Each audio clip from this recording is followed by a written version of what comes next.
Hello everyone, I am here to help you today.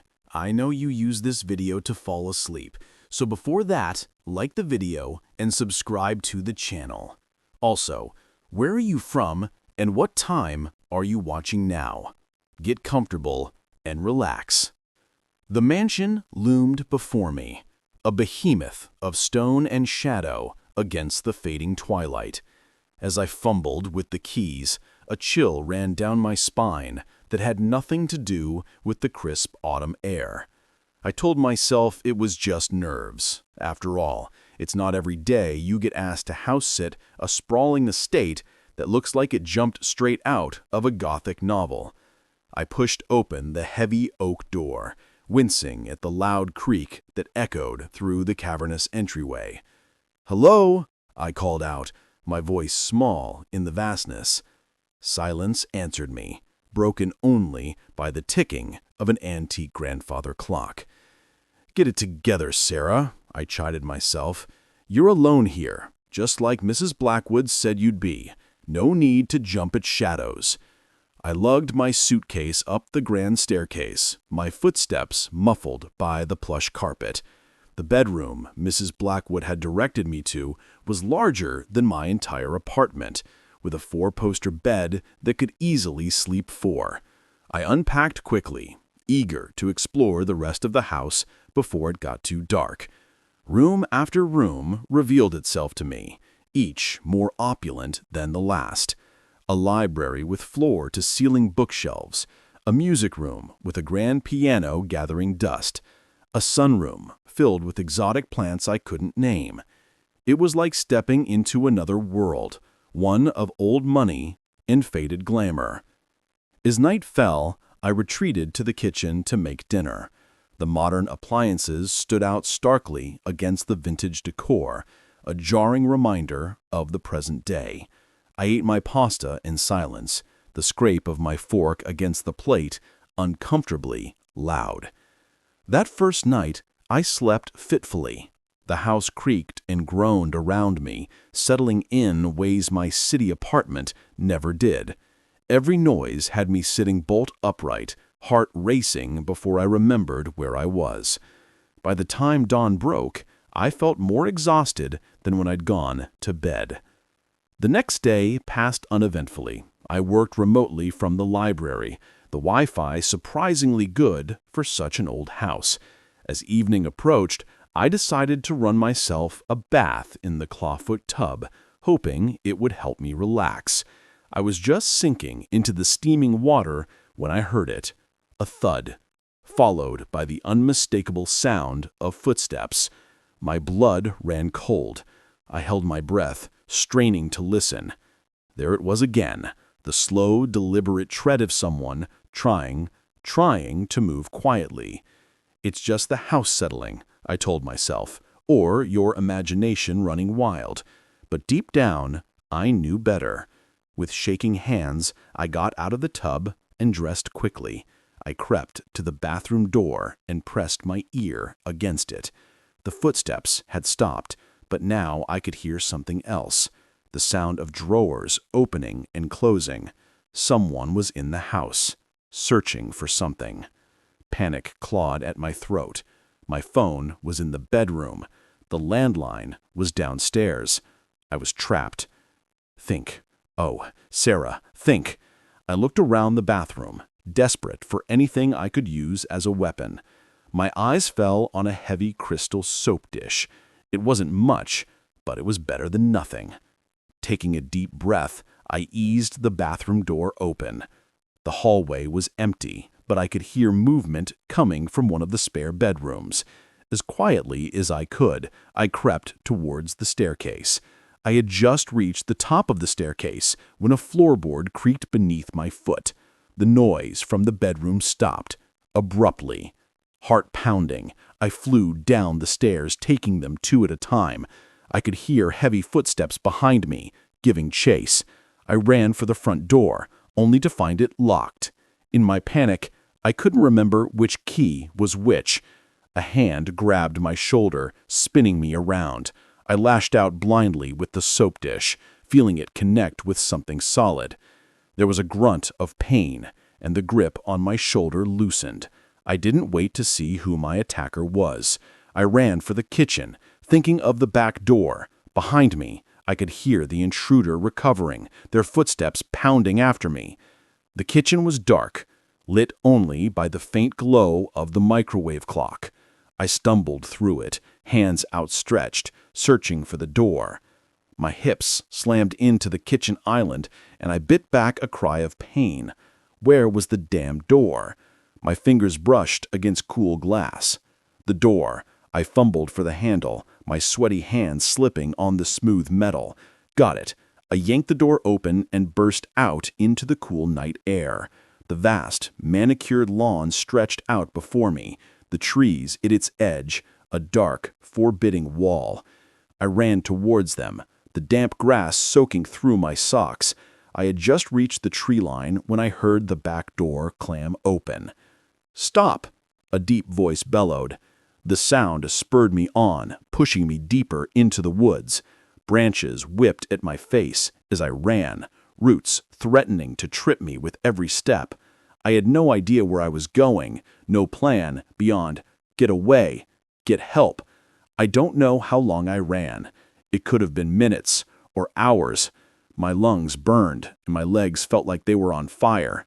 But fear kept me going, the certainty that if I stopped, something terrible would happen. Finally, when I felt I couldn't take another step, I saw lights through the trees. A house. I stumbled towards it, relief making me dizzy. As I broke through the tree line, I realized, with a start, that I recognized this house. It was the mansion. Somehow, in my blind panic, I had run in a circle. For a moment, I stood frozen, unsure what to do. Then I saw a car in the driveway that hadn't been there before. A police car. Safety. I ran towards it, waving my arms. "Help!" I screamed. "Oh, please help!" The front door of the mansion opened, and a police officer stepped out, followed by Mrs. Blackwood. "Oh, thank God," Mrs. Blackwood said, rushing towards me. "Sarah, dear, are you all right? We've been so worried." I stared at her, uncomprehending. "There's someone in the house," I gasped. "An intruder. He chased me." Mrs. Blackwood and the officer exchanged a look. "Sarah," Mrs. Blackwood said gently, "there's no intruder. It's just Harold." Harold, as if summoned by his name. A man appeared in the doorway. He was tall and lean, with graying hair and a kindly face. There was a bruise forming on his cheek. "I'm so sorry for frightening you," he said, his voice deep and apologetic, the same voice that had shouted after me in the woods. I should have announced myself. "Sarah, this is my husband, Harold," Mrs. Blackwood explained. "He wasn't supposed to be back until next week, but his business trip ended early. He came home to surprise me, not realizing I had asked you to house sit. The adrenaline that had been keeping me going suddenly evaporated, leaving me elated, but the noises, the searching. Harold looked sheepish. I was looking for my reading glasses. I didn't want to wake you up, so I was trying to be quiet. When I heard you run, I tried to explain, but he gestured to his bruised cheek. You have quite an arm." I felt my face burn with embarrassment. "I'm so sorry," I stammered. I thought—" No. It's my fault entirely," Harold insisted. "I should have called ahead, or at least turned on some lights." Mrs. Blackwood put an arm around my shoulders. "Come inside, dear. You're shaking like a leaf. Let's get you warmed up, and we'll sort all this out." As we walked back to the house, the police officer following behind, I couldn't help but laugh. All that terror, all that running, and it had been a simple misunderstanding. But later that night, as I lay in bed listening to the Blackwoods move about the house, a small part of me wondered, what if it hadn't been Harold? What if it had been a real intruder? I pulled the covers up higher, suddenly aware of just how big and empty the mansion was, and how many places there were for someone or something to hide. Sleep was a long time coming that night. The first rays of sunlight had just begun to pierce through the dense canopy when I realized I was hopelessly lost. What was supposed to be a rejuvenating solo hike through the Cascade Mountains had turned into a nightmare, and I was about to stumble into something far worse than I could have imagined. I've always prided myself on my outdoorsman skills. Growing up in the Pacific Northwest, I spent more time in the woods than I did in my own backyard. But as I stood there, my worn hiking boots sinking slightly into the damp earth, I felt a chill that had nothing to do with the crisp mountain air. The trail I had been following for the past 2 days had gradually become less defined until it disappeared altogether. I'd pushed on, confident in my ability to navigate by the sun and my trusty compass, but now surrounded by towering pines and jagged rocks, everything looked the same. I took a deep breath, trying to quell the panic rising in my chest. "Stay calm, Jake," I muttered to myself. "Panic is the enemy." I decided to climb to higher ground, hoping to spot a landmark or maybe even catch a glimpse of the highway in the distance. The climb was steep, and my muscles protested with every step. I was rationing my water, unsure of when I'd find a stream to refill my bottles. As I neared the top of the ridge, I heard something that made me freeze mid-step. Voices. Human voices. Relief washed over me. Other hikers. Maybe they could help me get my bearings. I quickened my pace, ignoring the burning in my thighs. But as I got closer, the voices became clearer, and my relief turned to unease. These weren't the cheerful tones of fellow hikers enjoying nature. The voices were low, angry, and punctuated by the occasional sound of metal clanging against metal. I slowed down, moving as quietly as I could. Years of hunting with my dad had taught me how to move through the forest without making a sound. I crouched behind a large boulder, peering around it cautiously. What I saw made my blood run cold. In a small clearing, about 50 yards away, I could see 3 men. They were rough-looking, with unkempt beards and dirty clothes, but it wasn't their appearance that sent a jolt of fear through me. It was what they were doing. The men were gathered around what looked like a makeshift lab. Plastic containers, tubing, and propane tanks were scattered around. One of the men was carefully measuring out a white powder, while another stirred a bubbling pot over a portable stove. I didn't need to be a chemist to know what I was looking at. This was a meth lab, hidden deep in the wilderness, where no one was likely to stumble upon it, except I had. I held my breath, not daring to move a muscle. These men were dangerous, that much was clear. If they caught me, I doubted they'd simply let me go on my way. "Damn it, Tony!" one of the men suddenly shouted, making me flinch. "I told you to watch the temperature, you're gonna ruin the whole batch!" "Screw you, Mike!" the man stirring the pot shot back. "I know what I'm doing!" "Both of you, shut up!" the third man growled. He seemed to be the leader. "We don't need any noise carrying. Last thing we need is some rangers stumbling on us." If only they knew how close they were to the truth. I knew I needed to get out of there, and fast. But which way? I was lost to begin with, and now I had to factor in avoiding these criminals.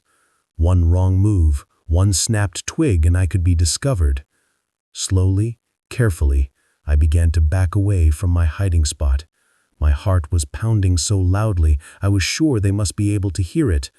Crack! The sound of a branch breaking under my foot was like a gunshot in the quiet forest. I froze, my whole body tensing. "What was that?" one of the men said sharply. "Probably just a deer," another replied, but he didn't sound convinced. "Check it out," the leader commanded. "Could be a bear attracted by the smell." I heard footsteps coming in my direction. Panic overtook me, and I ran. I no longer cared about being quiet. All that mattered was putting as much distance between myself and those men as possible. Behind me, I heard shouts of alarm. They had spotted me. I ran like I'd never run before, crashing through underbrush, leaping over fallen logs. Branches whipped at my face, leaving stinging cuts, but I didn't slow down. I could hear them pursuing me. their heavy footfalls and angry shouts spurring me on. I had no idea where I was going. My only thought was to keep moving, to not let them catch me. My lungs burned, and my legs felt like they were on fire, but fear kept me going. Suddenly, the ground disappeared from under my feet. I had run right off the edge of a steep incline. I tumbled down the slope, my world becoming a dizzying blur of earth and sky. I came to a stop at the bottom, the breath knocked out of me. For a moment, I lay there, dazed and gasping for air. Then I heard the voices again, closer now. Ignoring the pain radiating through my body, I forced myself to my feet and started running again. The forest seemed to close in around me, the trees becoming a green blur as I ran. I had no idea how long I'd been running, or how far I'd gone. My throat was raw, my mouth dry as dust, but still I pushed on. Just when I thought I couldn't take another step, I burst out of the tree line and onto a road. An actual paved road. I could have cried with relief, but I wasn't safe yet. I could still hear shouts in the distance. They were still after me. I looked up and down the road, praying to see a car aim, a truck, anything, but it was deserted. Left with no other choice, I started running down the road. It had to lead somewhere, right? To civilization, to safety. I don't know how long I ran along that road. Time seemed to lose all meaning. My whole world narrowed down to the rhythmic pounding of my feet on the asphalt and the burning in my lungs. And then, like a mirage in the desert, I saw it. A gas station. Never in my life had I been so happy to see one of those garish neon signs. I staggered into the parking lot, startling an old man filling up his pickup truck. "Please," I gasped out, my voice hoarse. I need help. Call the police." The man took one look at me, wild-eyed, covered in cuts and bruises, gasping for breath, and hurried into the store. Moments later, he came back out with the clerk, who was already on the phone with 911. As I sank to the ground, my legs finally giving out, I heard the clerk describing my condition to the dispatcher.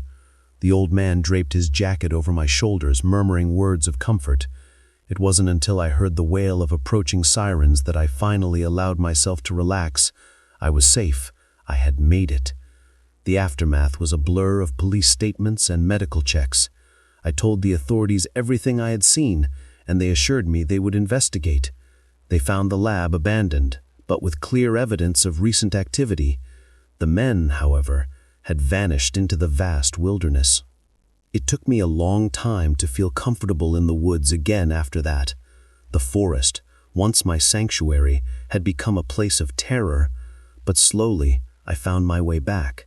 I still hike, still seek out the solitude of nature, but now I'm always aware that even in the most remote places, you're never truly alone, and sometimes that's not a comforting thought at all.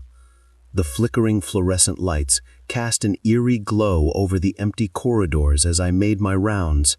It was just another quiet night at Westfield Mall, or so I thought. Little did I know that in a matter of hours I'd be fighting for my life against an unseen enemy in a place I once considered mundane. My name's Mike, and I've been the night security guard at Westfield for the past 3 years. It's usually a boring job. Walk around, check the locks, make sure no one's trying to camp out in the food court overnight. But that night was different. It started like any other shift. I arrived at 10 p.m., just as the last of the cleaning crew was leaving. I nodded to Janice, the elderly woman who always stayed late to make sure the floors were spotless. "All quiet tonight, Mike?" she said with a smile. "See you tomorrow." If only she knew. I settled into the security office, a small room filled with monitors showing feeds from the mall's numerous cameras. I get a quick scan. Nothing but empty doors and darkened corridors. Perfect. Around midnight, I started my first round of the night. The mall was eerily silent, my footsteps echoing off the tiled floors. I'd never tell anyone, but these walks always gave me the creeps. Something about the mannequins in the store windows, their blank faces seeming to follow me as I passed.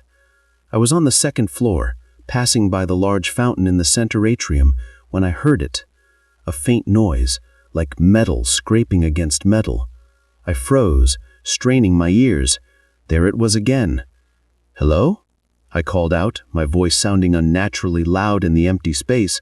No response. I pulled out my flashlight, sweeping its beam across the darkened stores.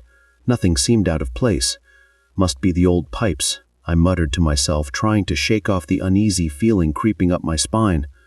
I continued my round, but now I was on high alert. Every shadow seemed deeper, every noise amplified by the time I made it back to the security office. My nerves were frayed. I sank into my chair, eyes scanning the monitors.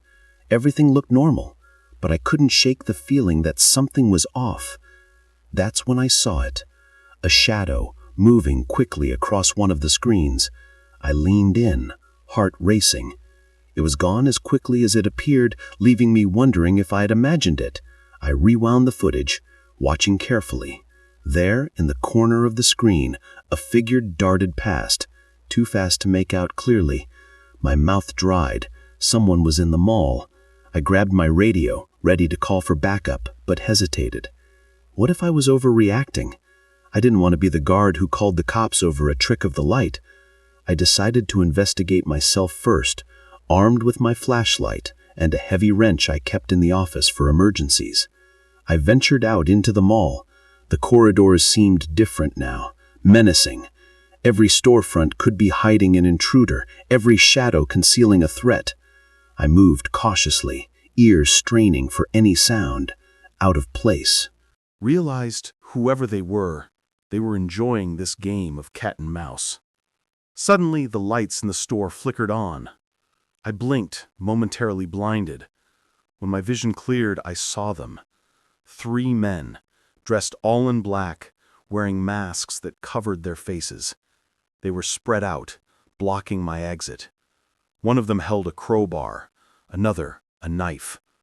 "Well, well," the one in the middle said, his voice muffled by the mask. "Looks like we've got company, boys."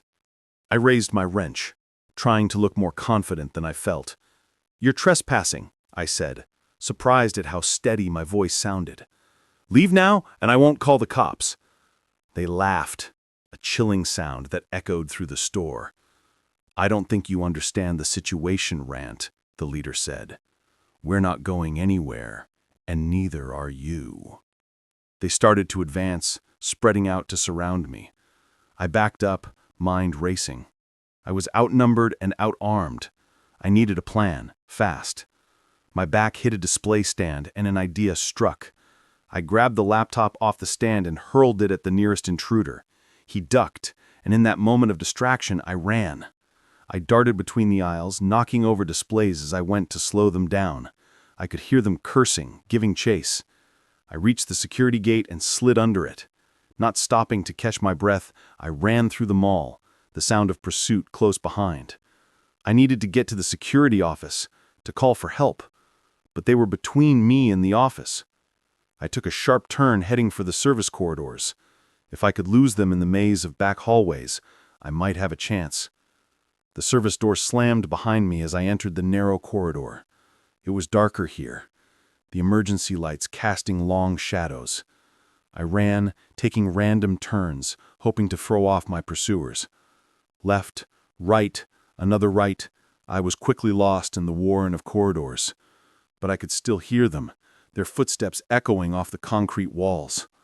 I found myself in the mall's basement, surrounded by hulking machinery. Generators, HVAC systems, water heaters. The noise was deafening, masking any sounds of pursuit. I crouched behind a large boiler, trying to catch my breath and think. I needed to get to a phone, to call for help, but my radio was back in the security office. Even my cell phone was in my locker. I was on my own. A noise to my left made me freeze. One of them was close, searching methodically. I could see his flashlight beam sweeping across the floor. I held my breath as the light moved inches from my feet. For a heart-stopping moment, I thought he'd seen me, but the light moved on. I waited until I could no longer hear him, then started to move. I needed to get back upstairs to find a way out. I crept through the basement, every nerve on high alert. I'd almost made it to the stairs when a hand grabbed my shoulder. I spun, swinging my wrench blindly. It connected with something solid, and I heard a grunt of pain. I didn't wait to see who I'd hit. I ran, taking the stairs 2 at a time. I burst back into the main mall. I could hear shouts behind me. They were all after me now. I ran faster than I ever had in my life, my lungs burning, legs pumping. I rounded a corner and saw it. The exit. Freedom. I slammed into the door at full speed, already imagining the cool night air on my face. But the door didn't budge. It was locked. Of course it was locked. I had locked it myself at the start of my shift. Panic threatened to overwhelm me as I fumbled for my keys. Behind me, I could hear them getting closer. My hands were shaking so badly, I could barely get the key in the lock. Turn. Damn you, turn! Just as I heard them around the corner, the lock clicked. I yanked the door open and burst out into the night. I ran across the parking lot, not daring to look back. I didn't stop until I reached the 24-hour diner across the street. I burst in, startling the lone waitress. "Call the police," I gasped. "Please." The next few hours were a blur of police statements and questions. They searched them all but found no sign of the intruders, just some broken displays in the electronics store and a crowbar left behind. I quit my job the next day. I couldn't face going back into that mall, couldn't shake the feeling of being hunted.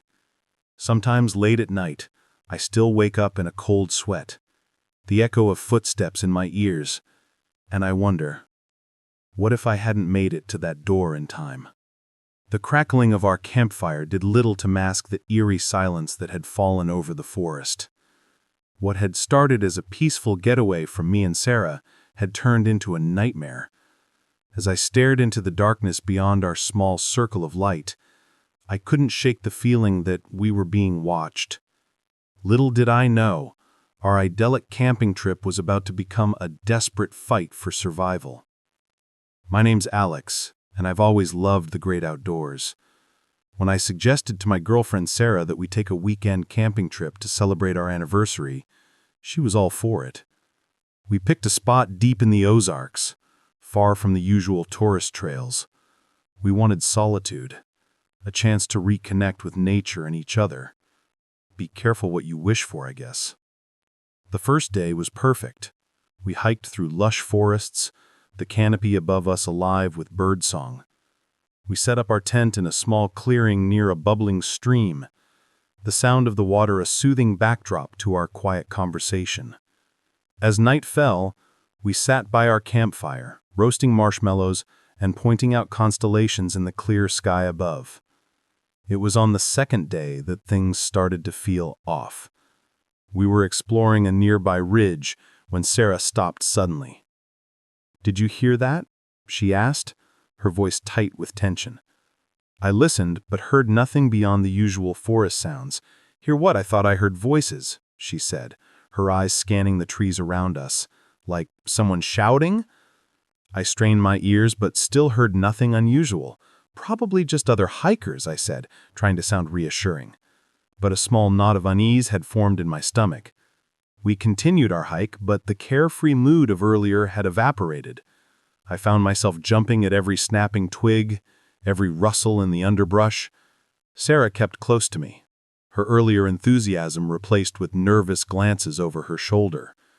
As we made our way back to our campsite, I couldn't shake the feeling that we were being followed.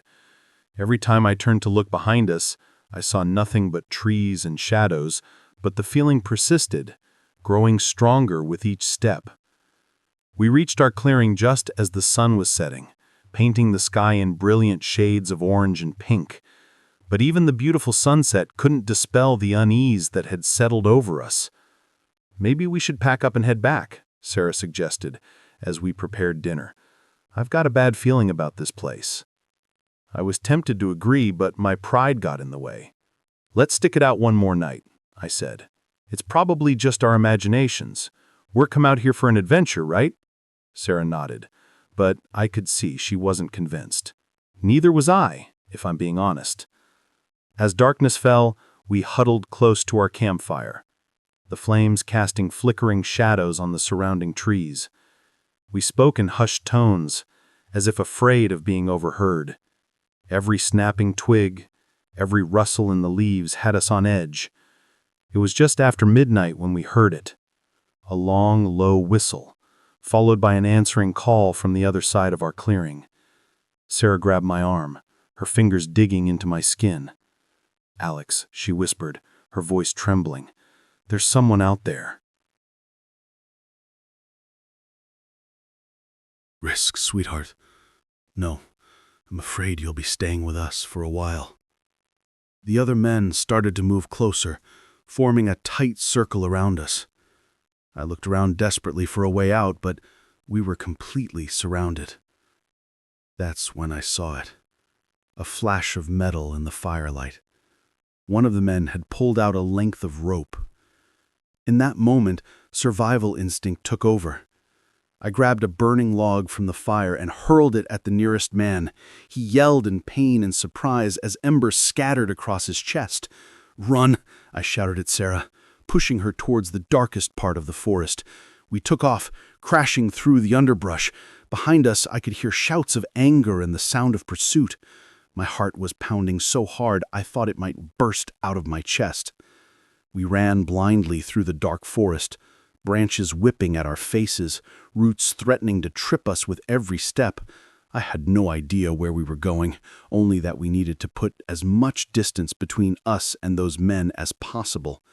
Sarah stumbled and I caught her before she could fall. "Keep going," I gasped, pulling her along. "We can't stop." The sound of our pursuers seemed to be getting closer. They knew these woods better than we did, and they were gaining on us. Just when I thought we couldn't run any further, we burst out of the tree line and found ourselves at the edge of a steep ravine. The stream we had camped near had carved a deep gully into the earth, the water now a rushing torrent far below us. "What do we do?" Sarah cried, her eyes wild with fear. I looked back at the forest, saw flashlight beams dancing between the trees. They were almost upon us. "We have to jump," I said, gesturing to the other side of the ravine. It wasn't too wide, maybe 10 feet across. We could make it. We had to make it. Sarah looked at me like I was crazy, but the sound of voices growing nearer made up her mind. She nodded. "On 3, I said, gripping her hand tightly. 1, 2, 3. We leapt together, the ground disappearing beneath our feet. For a heart-stopping moment, we were suspended in the air. The roar of the water below us, drowning out everything else. Then we hit the other side, rolling to break our fall. Pain shot through my ankle, but adrenaline kept me moving. I pulled Sarah to her feet, and we staggered into the cover of the trees on this side of the ravine. Behind us, I heard shouts of frustration. They had reached the ravine, but it had bought us precious time. We kept moving, pushing our exhausted bodies to their limits. The rest of the night passed in a blur of fear and desperate flight. Every sound had us freezing in terror, certain we were about to be discovered. As the first light of dawn began to filter through the trees, we finally heard what we had been praying for. The distant sound of traffic. We had reached a road. Stumbling out of the forest, we flagged down the first car we saw, an old pickup truck driven by an elderly farmer. The look on his face when he saw us, dirty, bleeding, wild-eyed with fear, must have been something to behold. We babbled out our story as he drove us to the nearest police station. The authorities took our statement and sent out search parties, but they never found any trace of the men or their operation. Maybe they had cleared out, knowing we would bring the law down on them. It took a long time for the nightmares to stop, for us to feel safe again. Sarah and I are still together, stronger for having survived that night, but we don't go camping anymore. Some scars run too deep. Some fears are too primal to ever fully shake off. Sometimes when I'm lying awake at night, I can still hear those whistles echoing through the trees, still feel the terror of being hunted, And I wonder about those dark forests, about what other secrets they might be hiding, waiting to be stumbled upon by unsuspecting campers looking for a peaceful getaway. The highway stretched endlessly before me, a ribbon of asphalt cutting through the night. I'd been driving for hours, the monotony broken only by the occasional flicker of my truck's headlights catching a road sign or a startled animal's eyes. I never expected that picking up a stranger would turn my routine haul into a nightmare. But that's exactly what happened on that moonless night in the middle of nowhere. My name's Jack, and I've been a long-haul trucker for the better part of 2 decades. I've seen my fair share of weird stuff on the road, but nothing could have prepared me for what happened that night. It was just past midnight, and I was hauling a load of electronics from Chicago to Phoenix. The radio was playing softly, some late-night talk show about alien abductions. I chuckled to myself, thinking how some people would believe anything to make their lives more exciting. That's when I saw him. A lone figure on the side of the road, thumb out, hoping for a ride.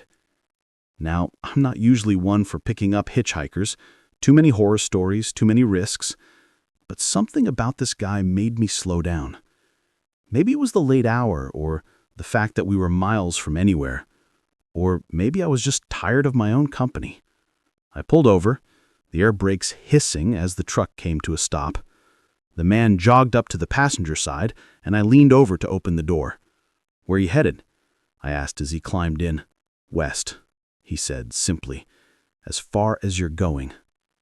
I gave him a once-over as he settled into the seat. He was younger than me, probably in his early 30s, lean, with close-cropped hair and intense eyes that seemed to take in everything at once. He had a small duffel bag that he kept clutching tightly on his lap. "I'm Jack," I said, pulling back onto the highway. "Mike," he replied, not offering a hand to shake. We drove in silence for a while, the only sound the rumble of the engine and the whisper of tires on asphalt. I tried to make conversation, ask him where he was from, what he did for a living, but Mike's answers were short, evasive. After a while, I gave up and focused on the road. It was about an hour later that I first noticed something was off. Mike had been fidgeting in his seat, constantly checking the side mirrors. At first, I thought maybe he was just nervous about hitching a ride with a stranger, but then I caught him glancing at me, a calculating look in his eyes that sent a chill down my spine. "Everything okay?" I asked, trying to keep my voice casual. "Fine," he said, quickly, too quickly. "Just not used to being in a truck this big." I nodded, but I didn't believe him. My instincts, honed by years on the road, were screaming that something was wrong. We were passing through a particularly desolate stretch of highway when Mike suddenly spoke up. "Pull over," he said, his voice tight. "What?" I said. "Pull over. Now." I glanced at him and felt my blood run cold. Mike had a gun in his hand, pointed straight at me. My mind raced. Was this a robbery? Was he going to kill me and take the truck? I thought about my wife back home, about our kids. Would I ever see them again? "Look, man," I said, trying to keep my voice steady. "If you want money, I've got some cash in my wallet. Just take it and go. No need for this to get ugly." Mike laughed, a harsh, humorless howl. "This isn't about money, Jack. This is about survival. Now pull over before I decide to redecorate your cab with your brains." I did as he said, guiding the massive truck onto the shoulder. As soon as we came to a stop, Mike was in motion. He reached across me and grabbed the keys from the ignition. "Get out," he ordered, gesturing with the gun. I climbed out of the cab, my legs feeling like jelly. Mike followed, keeping the gun trained on me. "What do you want?" I asked, hating how my voice shook. "I need your truck," Mike said, "and I need you to drive it." "Drive it where?" "You'll know when we get there. Now get back in. You're driving." As I climbed back into the driver's seat, my mind was working overtime. I needed to find a way out of this situation. Maybe if I could distract him, I could make a grab for the gun, or maybe I could intentionally drive badly, try to attract the attention of a highway patrol car. But, as if reading my thoughts, Mike spoke up. "Don't try anything stupid, Jack. I've got nothing to lose, which means you've got everything to lose. Just drive normally and do what I say." So I drove. Hours passed, the landscape outside changing as we headed west. All the while, Mike kept the gun trained on me, his eyes constantly scanning the road behind us. "Who are you running from?" I asked, unable to contain my curiosity. Mike was quiet for so long. I thought he wasn't going to answer. Then, "Bad people," he said softly. "People who want me dead." "Why?" He laughed again, that same humorless howl. "Because I know things. Things they don't want anyone to know." Some kind of whistleblower, a witness to a crime. Whatever it was, I was now involved, whether I wanted to be or not. As dawn began to break, painting the sky in shades of pink and gold, Mike suddenly tensed. "Shit," he muttered, staring intently at the side mirror. I glanced in my rearview mirror and saw a black SUV gaining on us fast. "Drive faster," Mike ordered, his knuckles white around the gun. I pressed down on the accelerator, the engine roaring as we picked up speed. But the SUV was faster, sleeker. It pulled alongside us, and I saw the passenger window roll down. "Get down!" Mike yelled just as the sound of gunfire erupted. I ducked instinctively, feeling the truck swerve as bullets pinged off the metal. Mike was returning fire, leaning out the window to shoot at our pursuers. The next few minutes were chaos. I struggled to keep the truck on the road while trying to stay low. The sound of gunfire was deafening in the confined space of the cab. Suddenly, there was a loud bang, and the truck lurched violently. They had shot out one of our tires. I fought with the steering wheel, trying to keep us from jackknifing. "There!" Mike shouted, pointing ahead. "Pull into that rest stop!" I saw the sign for the upcoming rest area and made for it, the truck swaying dangerously on its blown tire. We skidded into the parking lot, coming to a stop in a cloud of dust and burning rubber. "Run!" Mike yelled, already jumping out of the cab. I didn't need to be told twice. I was out of the truck and running before I even had time to think. I could hear car doors slamming behind us, shouts of anger. Mike and I ran towards the small cluster of buildings that made up the rest stop. It was early and the place was deserted. We burst into the main building, startling a sleepy-looking attendant. "Call the police!" I gasped out. "Are there men with guns?" But before I could finish, the door burst open again. 3 men entered, all holding weapons. The attendant screamed and ducked behind the counter. Mike shoved me behind a rack of snacks and opened fire. The men returned fire, and suddenly the quiet rest stop was transformed into a war zone. Chips bags exploded, sending a rain of potato shards everywhere. The acrid smell of gunpowder filled the air.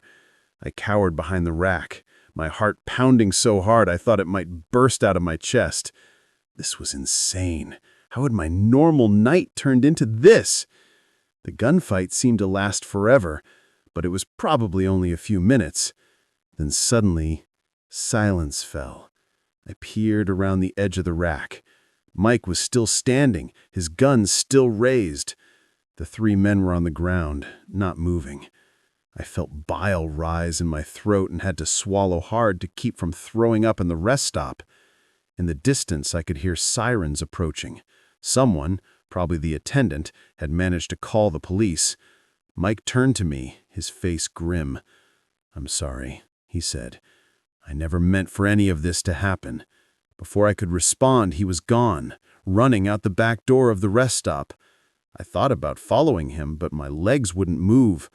I just sat there, surrounded by the debris of the gunfight, waiting for the police to arrive.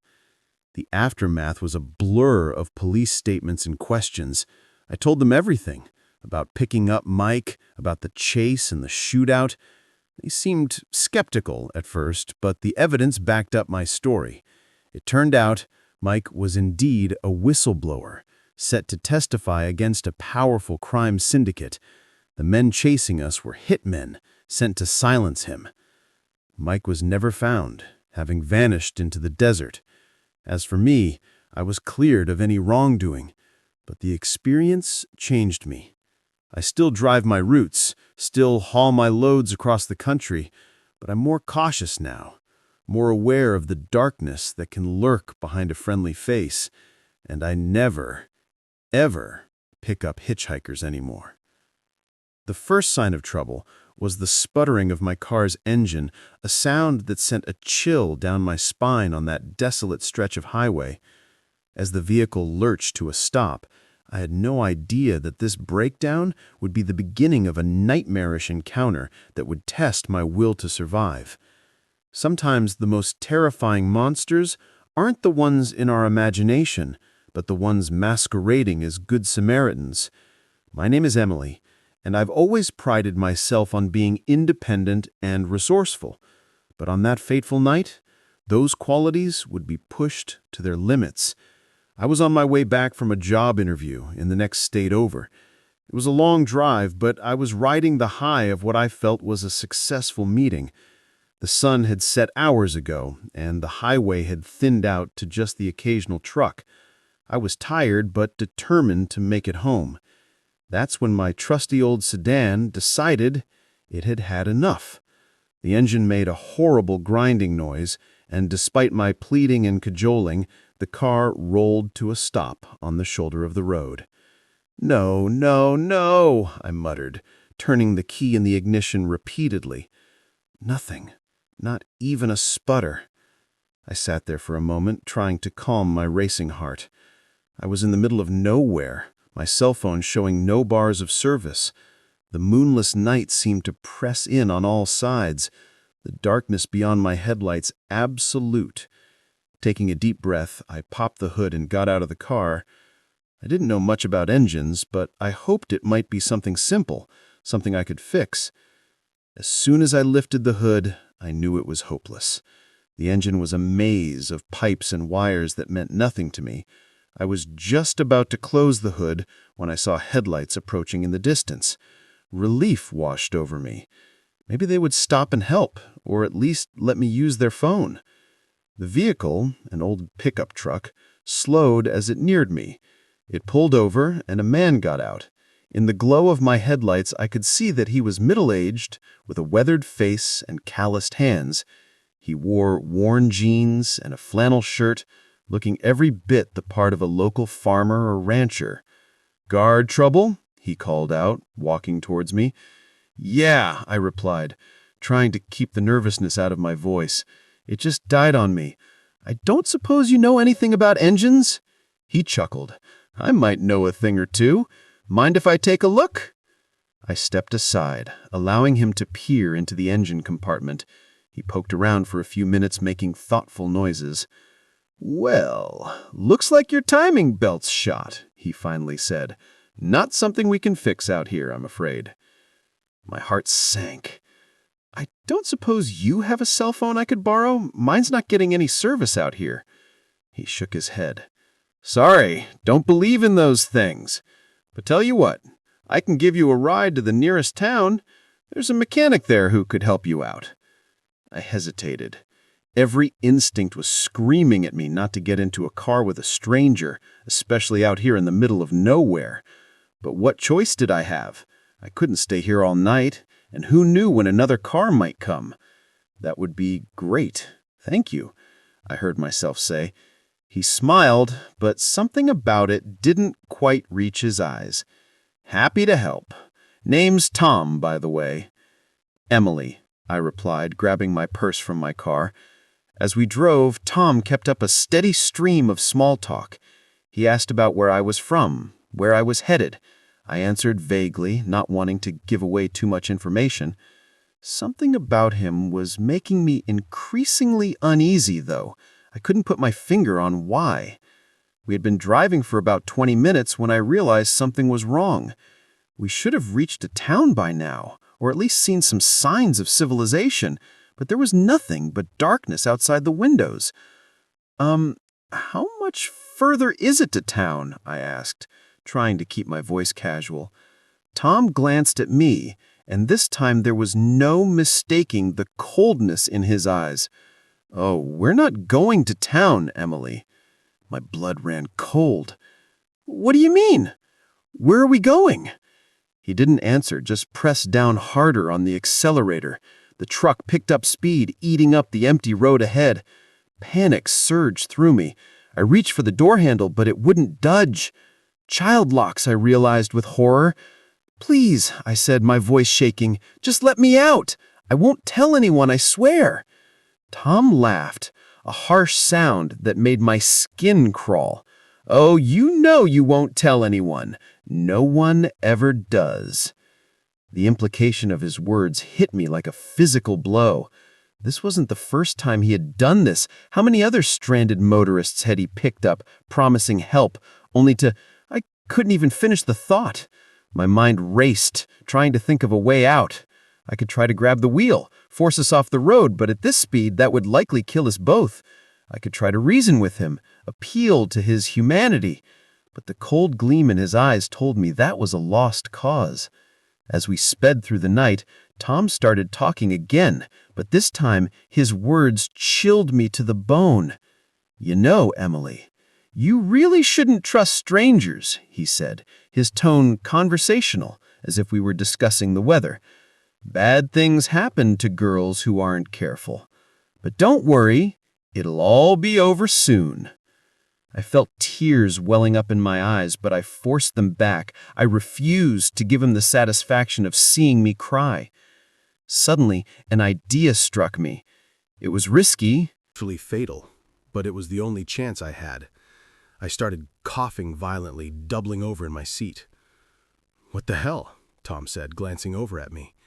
I continued coughing, making choking noises. "Can't breathe," I gasped out. Tom looked uncertain for the first time. "Hey, cut that out," he said. But I could hear a note of concern in his voice. I slumped in my seat, my coughs turning to wheezes. I closed my eyes, letting my body go limp. "Shit," Tom muttered. The truck began to slow down. I felt the vehicle pull over to the side of the road. Tom put it in park and leaned over me. "Hey, wake up," he said, shaking my shoulder roughly. This was my chance. My eyes snapped open and I drove my elbow into his face with all the strength I could muster. I felt his nose crunch under the impact and he reeled back with a howl of pain. In his moment of distraction, I lunged for the keys in the ignition. I yanked them out and scrambled for the door, my fingers scrabbling at the lock. Tom recovered quickly, grabbing for me. His fingers tangled in my hair, yanking me back. I screamed, more in rage than fear, and twisted in his grip. My free hand found his eyes and I dug my fingers in without mercy.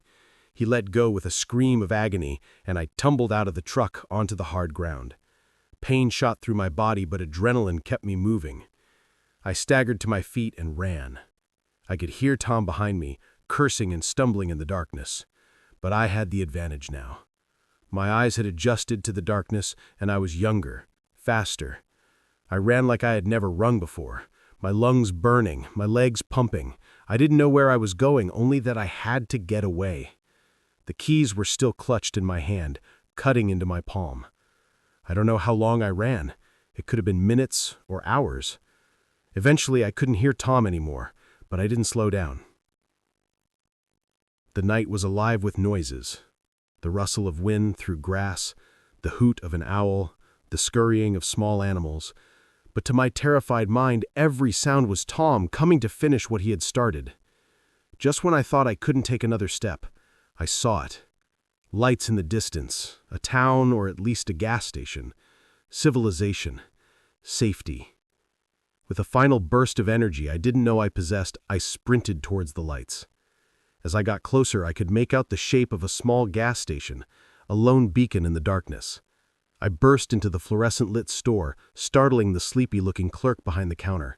"Please," I gasped out, "call the police. There's a man. He tried to..." I couldn't finish the sentence. The adrenaline that had kept me going suddenly drained away, leaving me shaky and weak. My legs gave out and I sank to the floor, the events of the night finally catching up to me. The clerk, to his credit, didn't hesitate.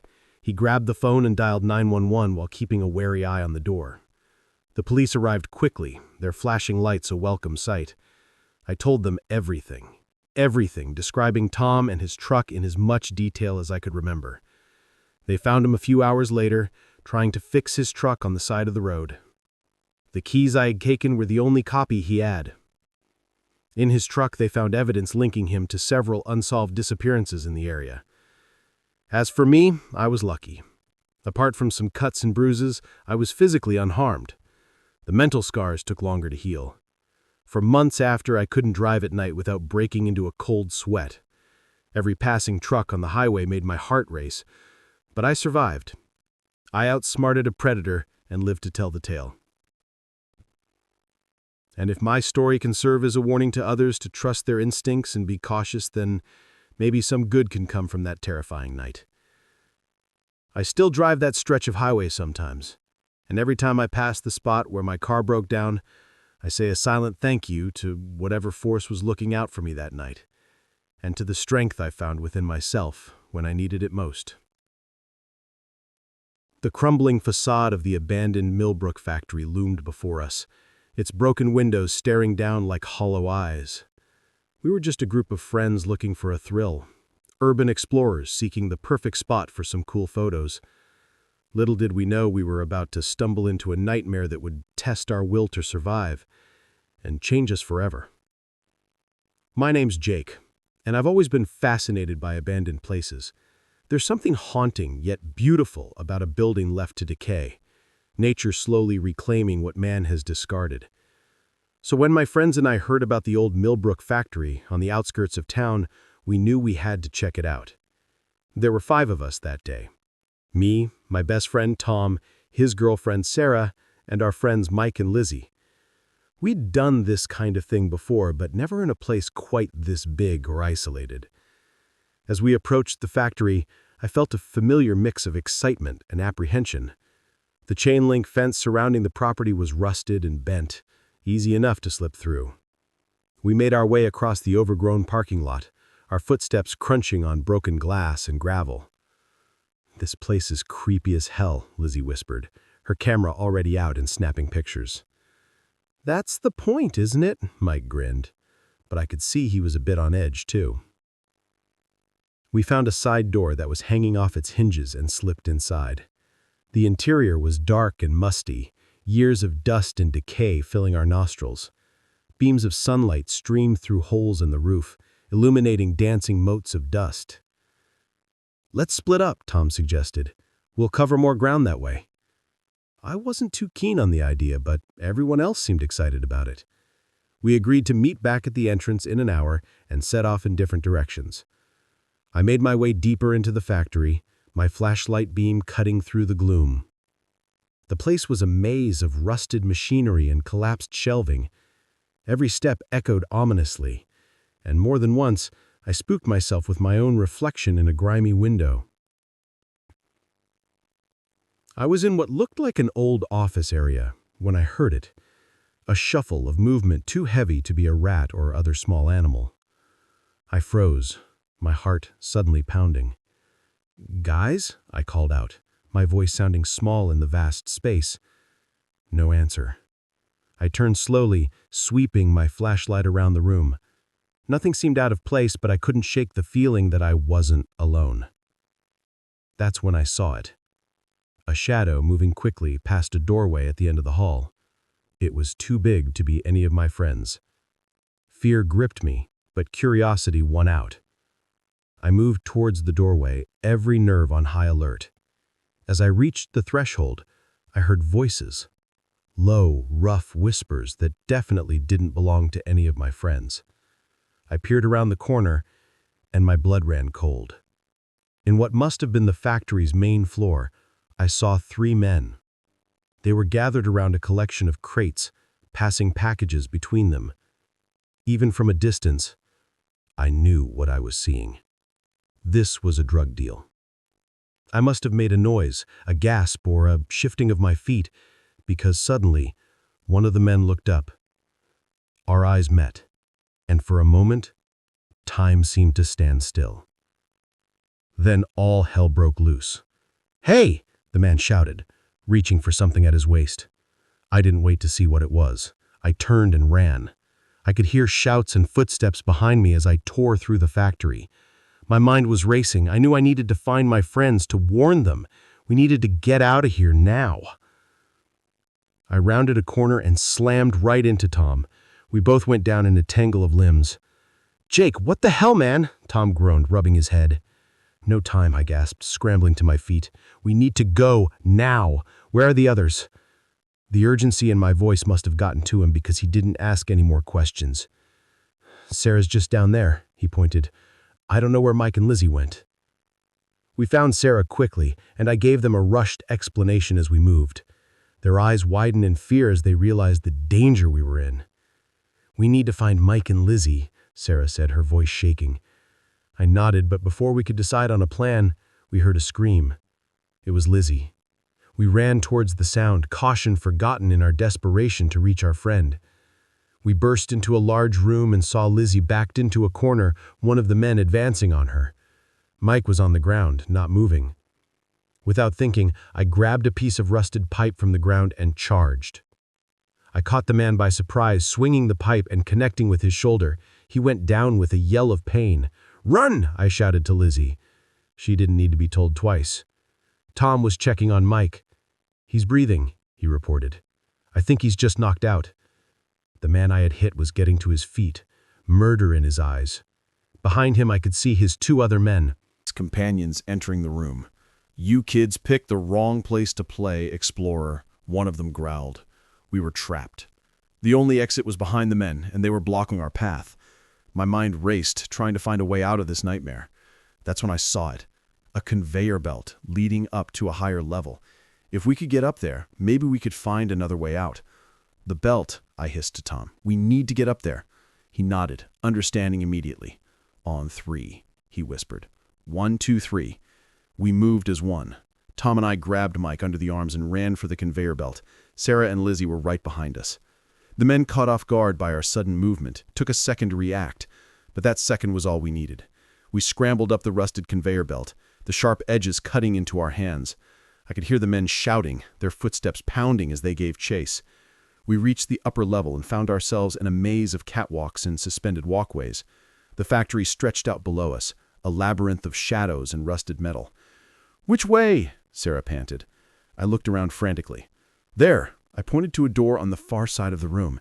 It was marked with a faded exit sign. We ran across the catwalks, the whole structure shaking under our feet. Behind us, I could hear the men climbing up after us. We reached the door, and I yanked it open, revealing a rusted fire escape. Without hesitation, we started down.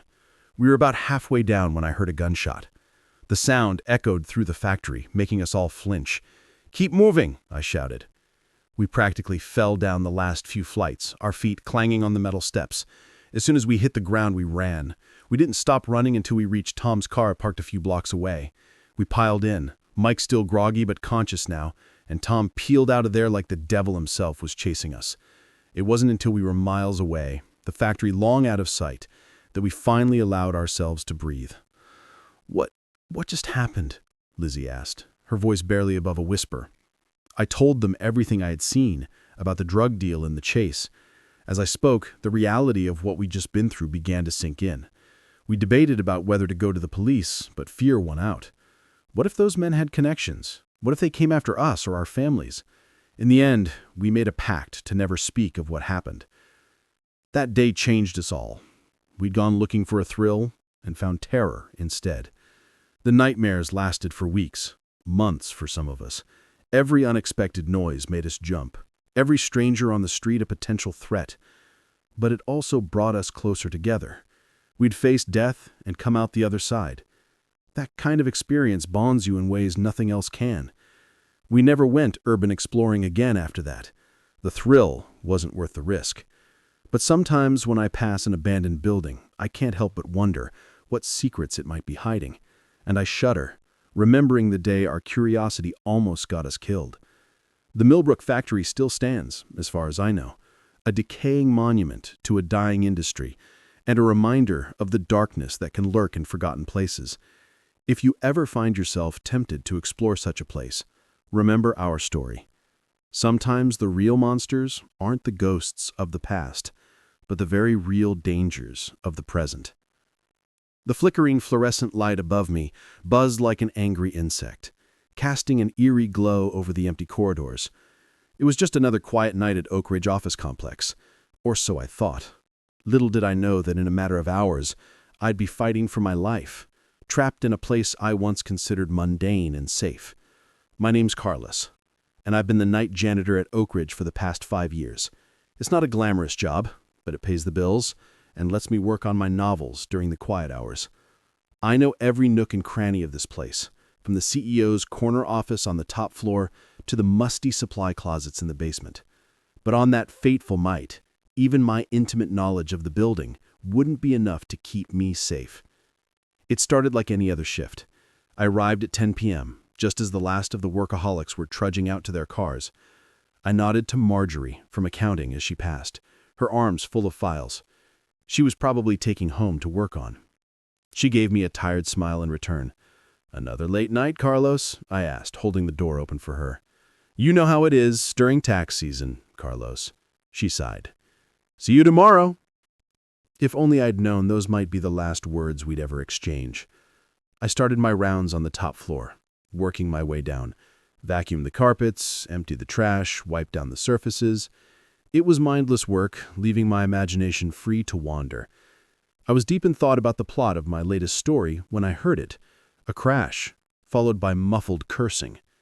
I froze, my hand still on the handle of the vacuum. The sound had come from downstairs, maybe the 3rd or 4th floor. My first thought was that Marjorie had come back for something she'd forgotten. But Marjorie didn't curse like that. Cautiously, I made my way to the stairwell. The emergency lights cast long shadows as I descended, my heart pounding louder with each step. As I reached the 4th floor landing, I heard voices, low, urgent whispers, that definitely didn't belong to anyone who should be in the building at this hour. I eased the door open just a crack, peering into the darkened office space. What I saw made my blood run cold. 3 men, dressed all in black, were methodically going through the desks and filing cabinets. They moved with purpose, clearly looking for something specific. One of them held a small flashlight, its beam dancing across the room as they searched. Intruders, thieves, and here I was, alone in the building with them. I let the door close silently, my mind racing. I needed to call the police, but my cell phone was in my locker in the basement. The landlines on this floor would be useless. The phone system automatically shut down after hours to prevent long-distance abuse. I had to get to the security office on the ground floor. It had a separate phone line and direct access to the police. As quietly as I could, I started down the stairs. I had just reached the 3rd floor landing when I heard the stairwell door above me open. They were coming down. Panic surged through me. I yanked open the 3rd floor door and ducked inside, praying they hadn't seen me. I could hear their footsteps echoing in the stairwell. As they descended, "Check this floor," I heard one of them say. "We need to find those files." My heart was pounding so hard I was sure they'd hear it. I looked around frantically for a place to hide. The open office layout left few options. But then I saw it, the supply closet. I darted across the room, wincing at every footfall that seemed to echo in the silence. I had just closed the supply closet behind me when I heard them enter the floor. Pressed against the back wall of the closet, surrounded by the smell of cleaning products and paper, I tried to steady my breathing. Through the slats in the door, I could see flashlight beams sweeping across the office. "Nothing here," one of them growled. After what felt like an eternity, "Let's try the next floor." I waited until I couldn't hear their footsteps anymore, before allowing myself to breathe normally. But I knew I couldn't stay here. I had to get to that security office. Easing the supply closet door open, I peered out into the darkness. The floor seemed empty. I crept towards the stairwell, every nerve on high alert. I had just reached the stairwell when I heard a shout from above. "Hey there! There's someone down there!" They'd seen me. I ran, taking the stairs 2 at a time, I flew down towards the ground floor. I could hear them behind me, their heavy footsteps echoing off the concrete walls. I burst out of the stairwell and into the main lobby. The security office was just across the atrium. I was halfway there when a figure stepped out in front of me. I skidded to a stop, nearly falling in my haste to change direction. The man lunged for me, but years of maneuvering around office furniture with my cleaning cart had made me nimble. I ducked under his grasp and sprinted for the elevators. I jabbed the call button repeatedly, knowing it was useless. The elevators were shut bound for the night, but next to the elevators was a door marked maintenance. Beyond that, a ladder that led to the roof. I yanked the door open and started climbing, my arms burning with the effort. Above me, I could hear the maintenance door slam open again. They were following me up. I reached the roof access hatch and pushed it open, gulping in the cool night air. Up onto the gravel-covered roof. Stars twinkled overhead, oblivious to the drama unfolding below them. I ran to the edge of the roof, looking for a way down. There was none. I was trapped. The hatch banged open behind me. I turned to see the three men climbing onto the roof, their faces twisted with anger and exertion. "Nowhere to run now," one of them sneered, advancing towards me. I backed up until I felt the low wall of the edge of the roof against my legs. "Look," I said, trying to keep my voice steady. "I don't know who you are or what you want, but I won't say anything. Just let me go." The man in the lead, a tall, broad-shouldered figure with a scar running down his cheek, laughed. "Sorry, pal. Can't take that risk." He lunged at me. In that moment, time seemed to slow down. I saw his hand reaching for me, saw the malice in his eyes, and I made a decision. I vaulted over the low wall. For a heart-stopping moment, I was in free fall. Then my feet hit something solid. The window washing platform left in place by the crew earlier that day. I heard shouts of surprise from above as I frantically worked the controls. The platform lurched into motion, slowly descending the side of the building. But I wasn't safe yet. I could see one of the men leaning over the edge of the roof, taking aim with what looked like a gun. I pressed myself against the side of the building as the first shot pinged off the metal platform. The second shot shattered one of the support cables. The platform tipped dangerously, and I had to grab onto the railing to keep from falling. I was still 4 stories up, too high to jump. That's when I saw it. A window left open on the 3rd floor. It was a long shot, but it was my only chance. As the platform swung wildly, I timed my move. 1 second, 2, 3. I leapt. For a moment, I thought I'd miscalculated. Then my hands caught the windowsill. Pain shot through my arms as I hauled myself inside, collapsing onto the floor of an empty office. I didn't allow myself a moment to rest. I could hear commotion in the stairwell. They were coming down after me.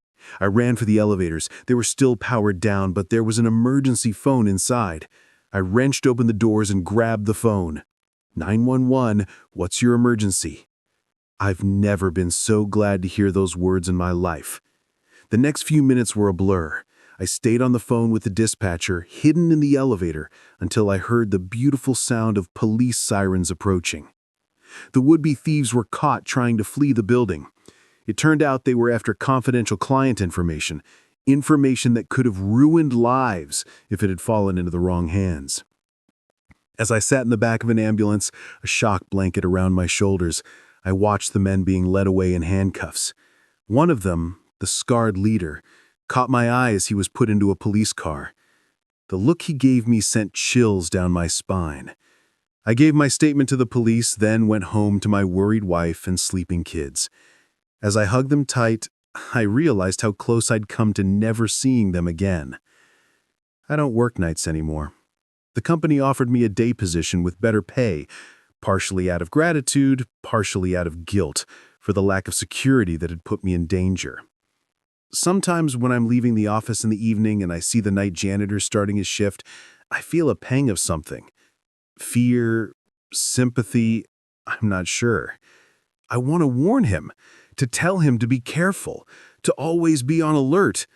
But I don't. I just nod and smile and hope that his nights will be quieter than mine were. And as I drive home, I'm grateful for the mundane, for the ordinary. because I know now how quickly it can all change, how thin the line is between routine and terror. And I never, ever take an uneventful night for granted again. The soft glow of the TV flickered in the darkened living room, casting eerie shadows on the walls. Little Timmy had been asleep for hours, and I was settling in for a quiet night of babysitting. But as I absent-mindedly scrolled through my phone, a message popped up that made my blood run cold. In that moment, I realized this ordinary suburban home had become the stage for a terrifying game of cat and mouse.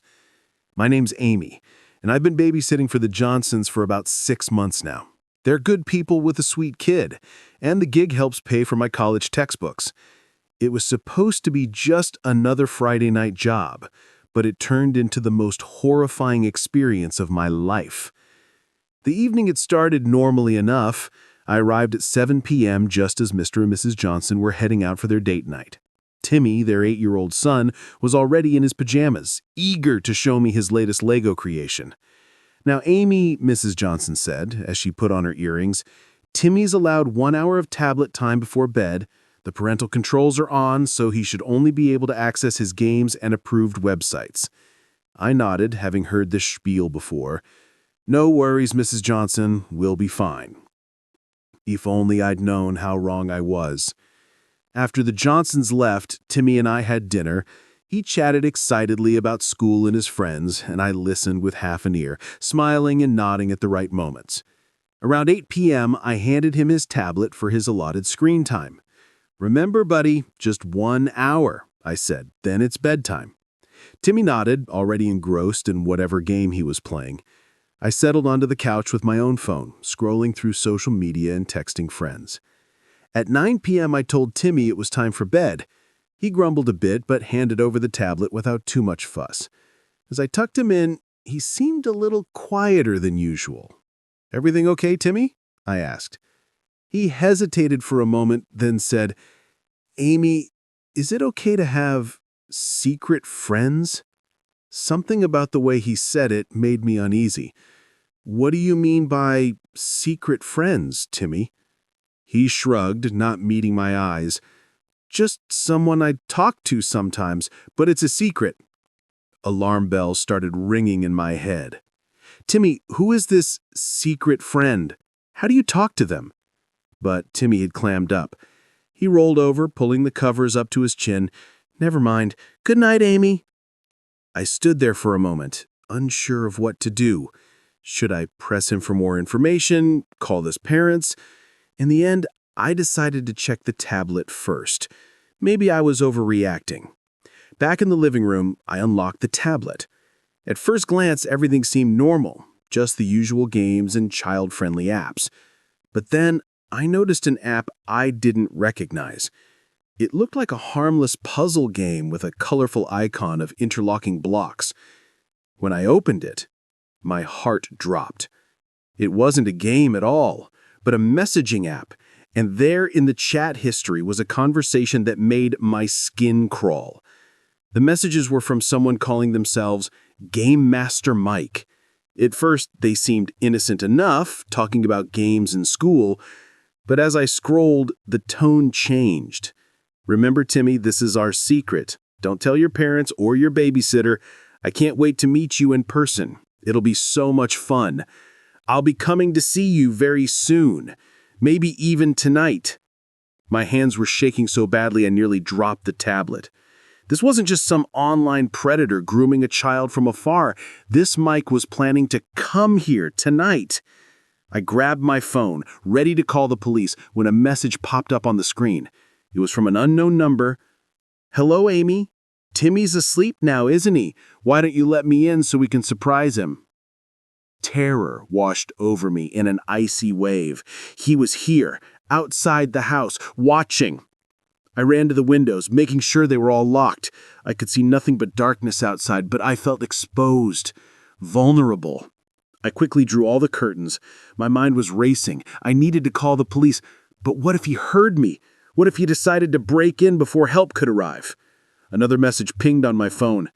Come on, Amy, don't be rude. I've come all this way. I muted my phone, my heart pounding so hard I could feel it in my throat. I had to protect Timmy. I had to think. Closed the closet door, then the bedroom door, hoping it would be enough to keep him safe. Back downstairs, I grabbed the largest knife from the kitchen. It felt awkward and heavy in my hand, but it was better than nothing. Another message on my phone. "I'm getting impatient, Amy. Maybe I'll just let myself in." I heard a noise from the back of the house, the sound of the patio door sliding open. He was inside. I pressed myself against the wall next to the kitchen doorway, knife raised, barely daring to breathe. I could hear footsteps, slow and deliberate, moving through the house. "Timmy," a man's voice called softly. "It's me, Game Master Mike. I've come to play." The footsteps were getting closer. I could see a shadow approaching the kitchen doorway. In that moment, time seemed to slow down. I saw a hand appear around the doorframe, then an arm, then a shoulder. Without thinking, I swung the knife. There was a yell of pain and surprise. The man stumbled back, clutching his arm where I had slashed him. He was tall, heavy-set, with a scraggly beard and wild eyes, nothing like the friendly persona he'd created online. "You little bitch," he snarled, lunging at me. I dodged, but he was faster than I expected. He grabbed my wrist, squeezing until I dropped the knife. It clattered to the floor. We grappled, his strength overwhelming me. He slammed me against the wall, knocking the wind out of me. His hand found my throat, squeezing.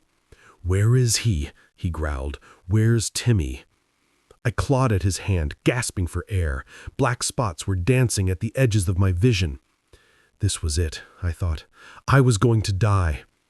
Then, through the roaring in my ears, I heard the most beautiful sound in the world. Police sirens.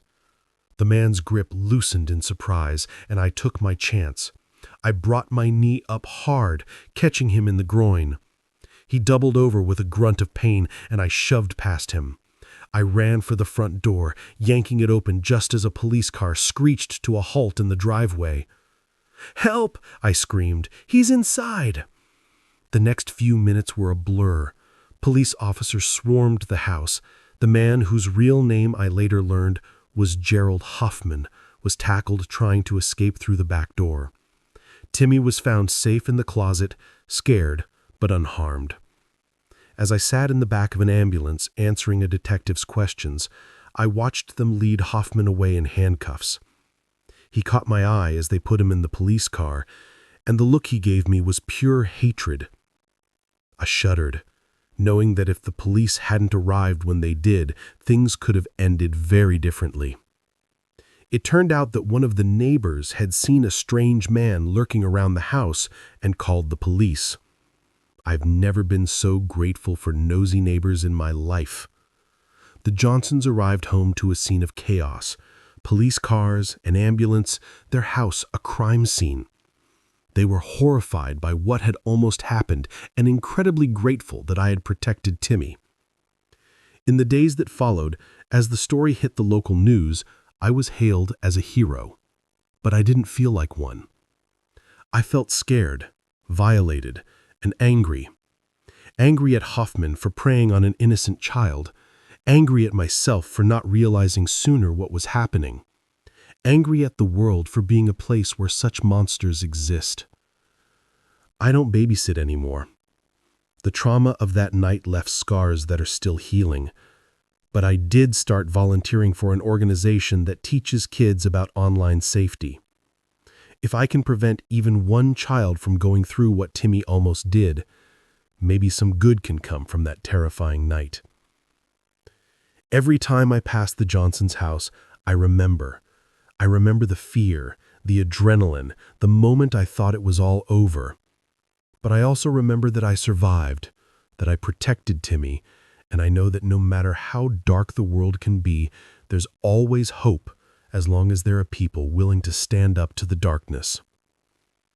The acrid smell of chemicals burned my nostrils as I crouched behind a fallen tree, my heart pounding so hard I was sure it would give away my position. What had started as a peaceful hiking trip had turned into a desperate fight for survival. I never imagined that stumbling upon a hidden meth lab deep in the woods would put me and my friends in mortal danger.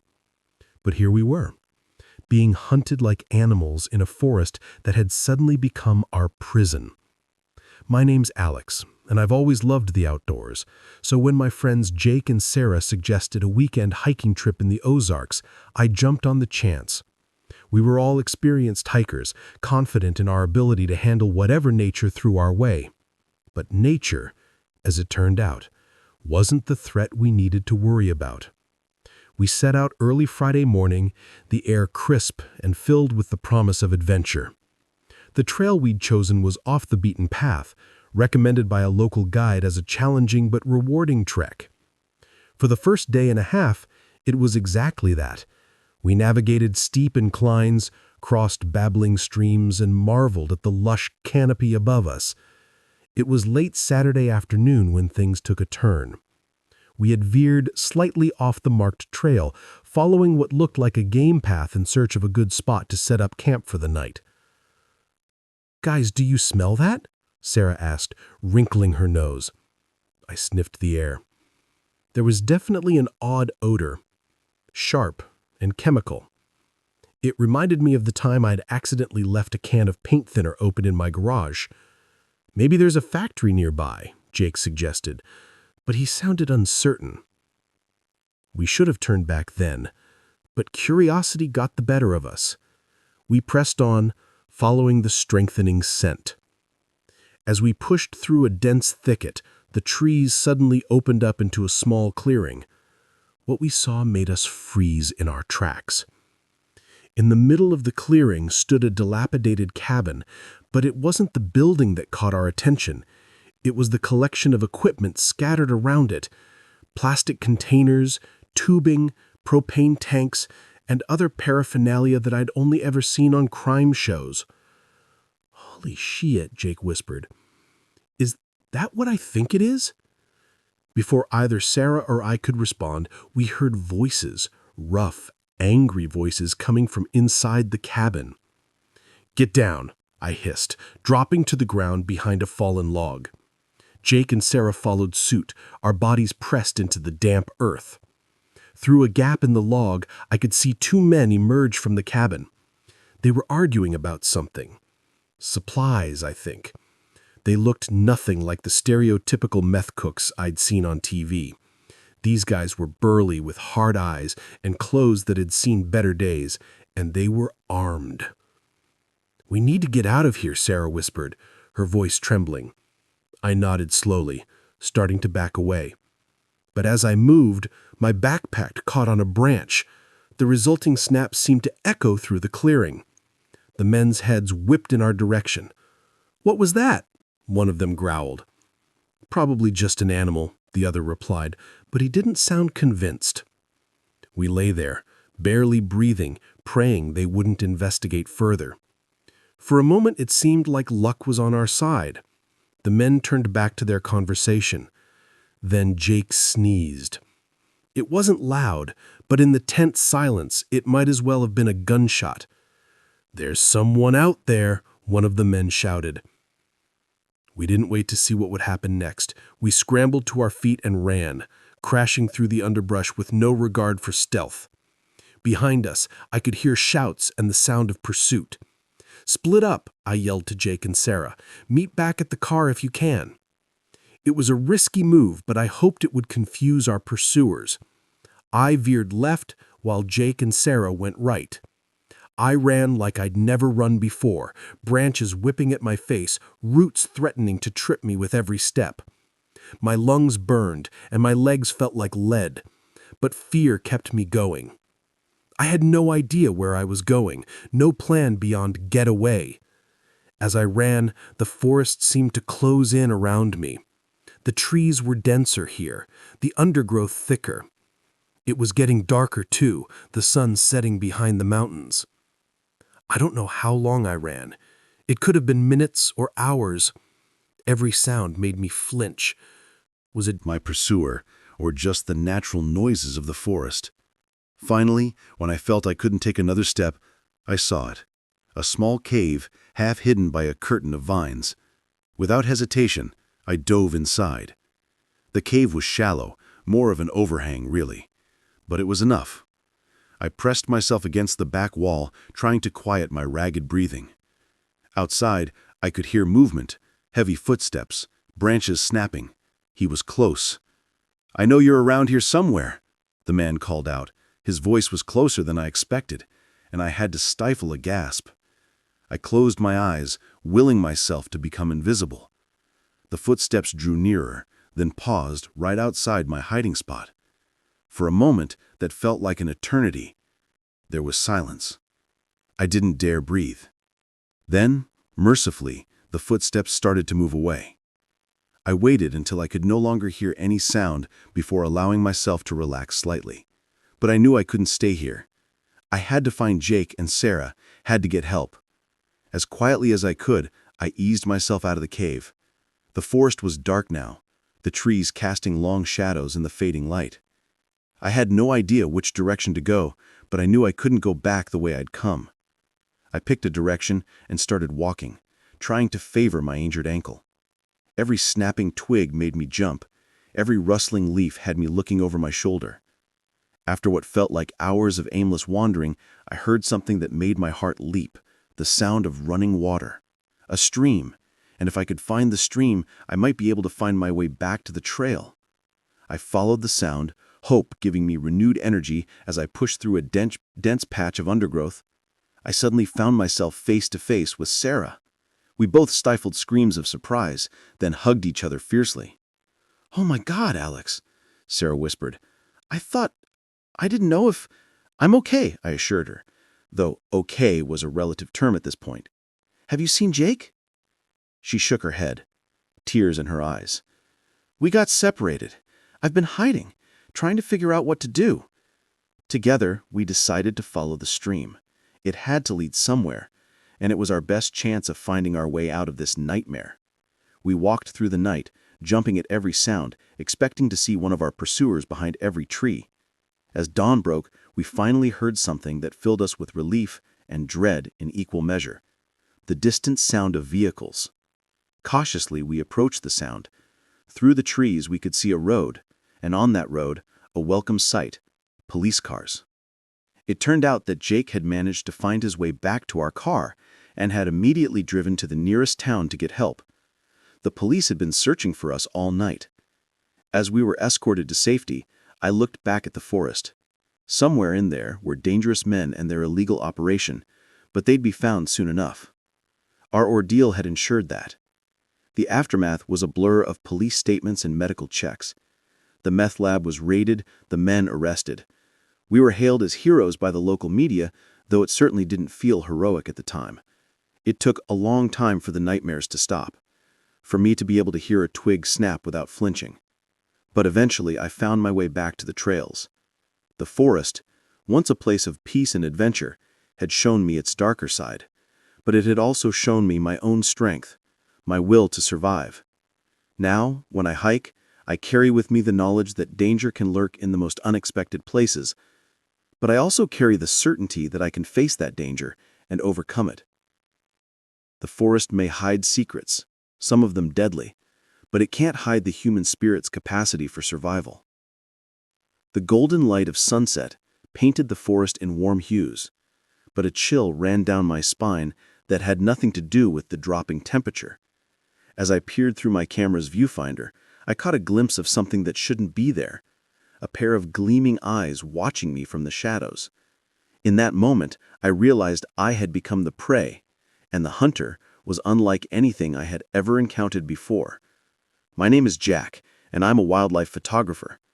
I've spent years tracking and photographing some of the most elusive creatures on the planet, from the snow leopards of the Himalayas to the jaguars of the Amazon. I thought I'd seen it all, but nothing could have prepared me for what I was about to face in the remote wilderness of the Pacific Northwest. I'd come to this particular stretch of old-growth forest following rumors of an undocumented species. Local tribes spoke of a creature that walked on two legs, but was covered in fur, with eyes that glowed in the dark. Most dismissed as folklore, but I've learned over the years that legends often have a kernel of truth. For days, I had been setting up camera traps and staking out promising locations. I had seen nothing but the usual wildlife: deer, elk, the occasional black bear. But as the sun began to set on my 5th day in the forest, everything changed. I was perched in a tree blind, my camera ready, watching a small clearing where I had noticed unusual tracks earlier. The light was fading fast, and I was considering packing up for the night, when I heard it. A low, guttural growl that seemed to come from everywhere and nowhere at once. My heart rate spiked, but years of experience kept me still. I raised my camera, scanning the tree line through my telephoto lens. That's when I saw them. 2 eyes, reflecting the last rays of the sunlight, set in a face that was almost, but not quite, human. I snapped a series of shots instinctively, the camera shutter sounding unnaturally loud in the hushed forest. As soon as I lowered my camera, the eyes were gone, but I could still feel its presence, watching, waiting. With trembling hands, I checked the photos I'd just taken. Most were blurry, useless, but one, the last one, was crystal clear. What I saw made my blood run cold. The face was ape-like, but with an intelligence in its eyes that was undeniably sentient. This was no known animal. This was something else entirely. As darkness fell, I knew I had to get out of there.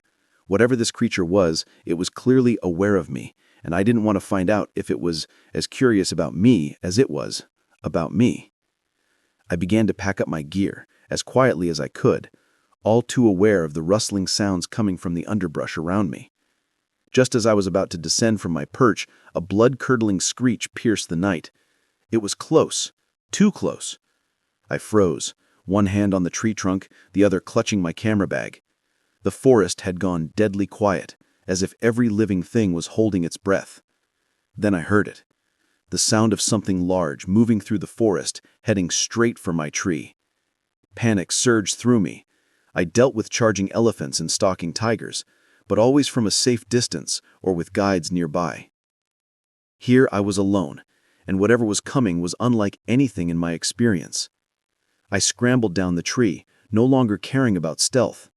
As soon as my feet hit the ground, I ran. I had no plan, no direction in mind. Pure instinct drove me forward, crashing through undergrowth, leaping over fallen logs. Behind me, I could hear it pursuing. The creature moved with an eerie silence, broken only by the occasional snap of a branch or rustle of leaves. It was toying with me, I realized with growing horror. It could have caught me at any time, but it was drawing out the chase. My lungs burned and my legs felt like lead, but terror kept me moving. In the darkness, I could barely see where I was going.